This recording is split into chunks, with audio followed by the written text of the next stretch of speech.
In 1896, over 500 armed men rode across the African veld, expecting to spark a revolution. But instead, they walked straight into a trap that would expose a secret conspiracy and push two empires closer to war.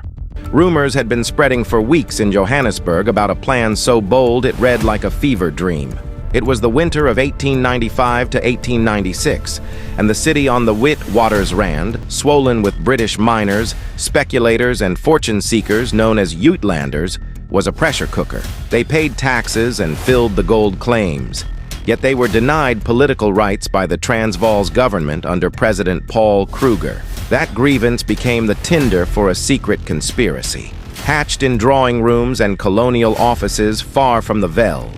At the center was Cecil Rhodes, the charismatic and ruthless Prime Minister of the Cape Colony, a man who dreamed of a British imperial arc across Africa.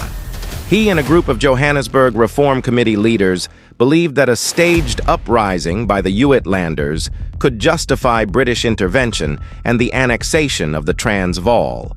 To trigger that uprising, they plotted a cross-border raid. A mounted column, led by Dr. Leander Starr Jameson, would ride from Bechuanaland into the Transvaal to seize Johannesburg and spark revolt. The plot was conspiratorial in the old sense. Secret communications, covert funding, and a deliberate decision to bypass diplomatic channels. Jameson gathered some 500 to 600 men at Mafeking, trained and armed them, and set off on December 29, 1895. Inside Johannesburg, the Reform Committee had promised to rise when the raiders arrived. But the coordination was flawed, the timing poor, and the assumptions naive. The Uitlanders hesitated. Civic leaders feared open rebellion. Boer scouts and commandos mobilized with unexpected speed. The advancing raiders, marching toward Johannesburg across the High Veld, were intercepted at Doornkop and in the ridges outside Krugersdorp. On January 2nd, 1896, Jameson's force was forced to surrender.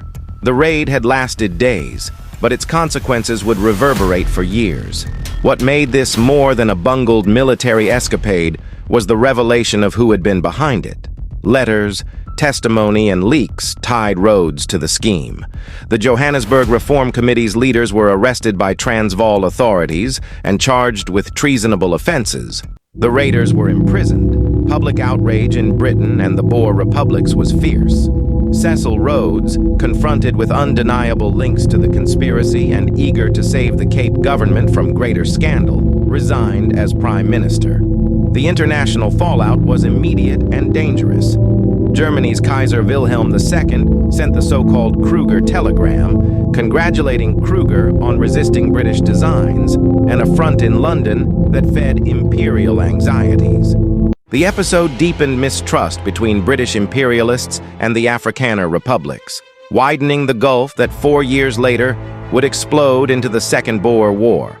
The Jameson Raid had failed tactically, but it succeeded in one terrible way. It convinced many that the only language left between these polities might be force. Historically, the raid exposed the architecture of empire, private ambition dressed as patriotism, colonial administrators using covert action to reshape borders, businessmen ready to conspire to protect economic interests.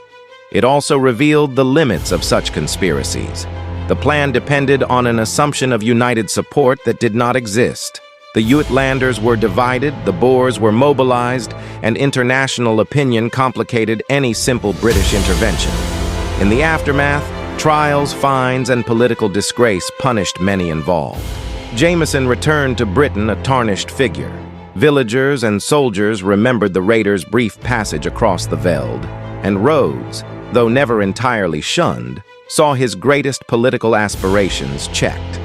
The raid remained a cautionary exemplar of how a small, secretive plan, fueled by greed, nationalism, and audacity, can misread reality and ignite a continent's anxieties. The Jameson Raid is not a myth. It was a real conspiracy, with real men, misjudgments, and consequences. Its echoes, diplomatic crises, wounded pride, and the drift toward war, Remind us how fragile peace was in an age when empires carved maps with quills and conspirators thought a cavalry charge could remake nations. History remembers the bold, but it never forgets their mistakes. The echoes of the Jameson Raid still whisper across the African veld.